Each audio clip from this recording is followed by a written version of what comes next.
Hello everyone, कैसे हो सब लोग। First year class, second year class.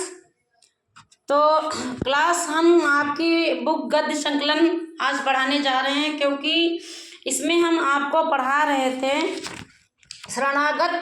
पाठ का नाम वृंदावन लाल वर्मा जी ने लिखा है।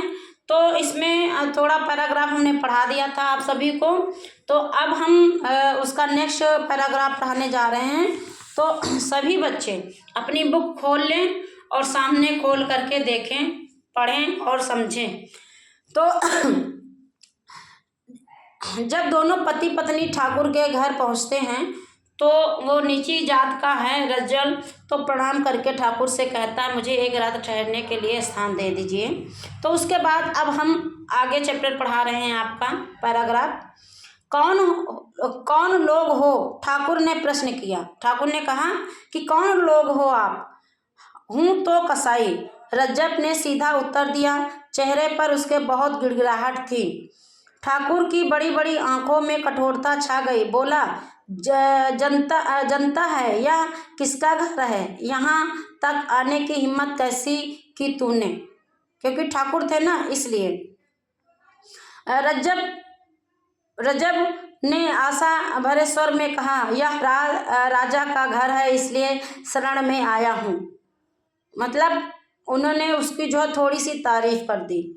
कहते हैं ना कि हिंदी में एक कहावत है गाइस, सारे बच्चे ध्यान दीजिएगा, कि अगर कोई भैंस हो या गाय हो, अगर वो दूध देती है, गांव में लोग ऐसा कहते हैं, और वो अगर पैर भी मारती है दूध निकालते, तो उस समय आप गांव के लोग कहते हैं, बड़े बूढ़े लोग, कि उस गाय की हमें मार भी थोड़ी सी सहनी चाहिए जी। अर्थात कहने का मतलब यह है कि जहाँ पर अपना स्वार्थ होता है वहाँ पर चापलूसी भी होनी चाहिए, ठीक ना।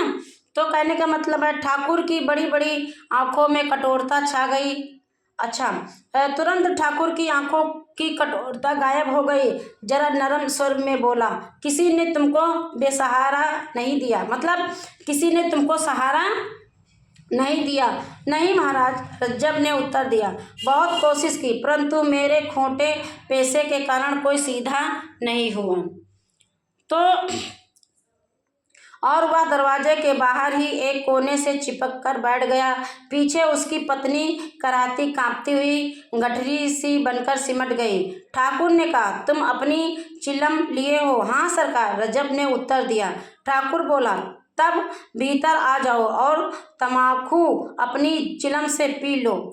अपनी औरत को भी भीतर कर लो, हमारे पैरों के एक कोने में पड़े रहना। जब वे दोनों भीतर आ गए, ठाकुर ने पूछा, तुम यहाँ से कब उड़कर जाओगे। जवाब मिला, अंधेरे में ही महाराज। खाने के लिए रोटियां बांधे हूँ, इसलिए पकाने की जरूरत ना पड़ेगी। तुम्हारा नाम रजब। थोड़ी देर के बाद ठाकुर ने रजब से पूछा, कहाँ से आ रहे हो। क्वेश्चन किया। रजब ने स्थान का नाम बतलाया। वहाँ किस लिए गए थे। अपने रोजगार के लिए। काम तो तुम्हारा बहुत बुरा है, क्या करूं, पेट के लिए करना पड़ता है।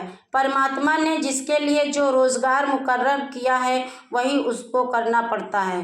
क्या नफा हुआ। प्रश्न करने से में ठाकुर को जरा संकोच हुआ, और प्रश्न का उत्तर देने में रज्जब को उससे बढ़कर। रज्जब ने जवाब दिया, महाराज पेट के लायक कुछ मिल गया है। यूं ही ठाकुर ने इस पर कोई जिद नहीं की।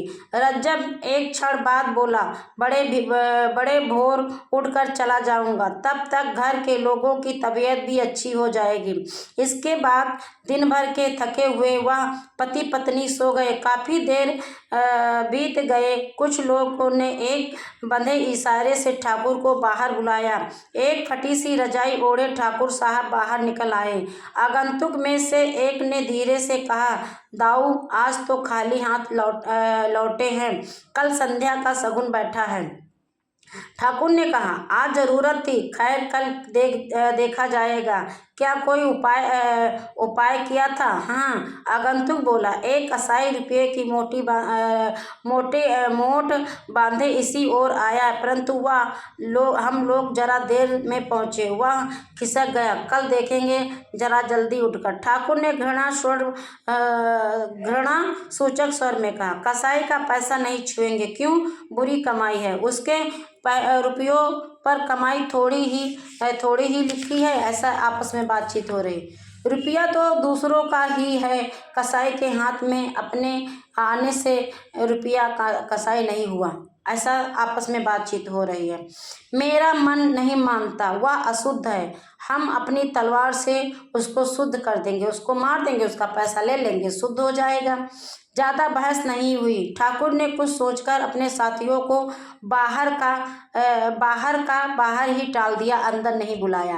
भीतर देख, कसाई सो रहा, उसकी पत्नी भी, ठाकुर भी सो गया। सवेरा हो गया, परंतु रज्जब न जा सका। उसकी पत्नी का बुखार तो हल्का हो गया था, परंतु शरीर भर में पीड़ा थी और वह एकदम भी नहीं चल सकती थी।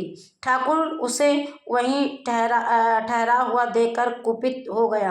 रज्जब से बोला, मैंने खूब मेहमान इकट्ठे किए, गांव भर थोड़ी देर में तुम लोगों को मेरी पैर में टिका हुआ देखकर तरह तरह की बकवास करेगा। तुम बाहर जाओ और इसी समय कहने लगा, तुम सब लोग बाहर जाओ इसी समय। अब जो है सवेरा होने वाला है और गांव के लोग मुझे देखेंगे और कहेंगे कि देखो किस नीच को जो है इन्होंने शरण दी है। ठीक है, तो क्लास बस आज के लिए बस इतना ही। और इसमें अभी पैराग्राफ बचे हुए हैं, उसको हम अगले दिन कंप्लीट करवाएंगे। तो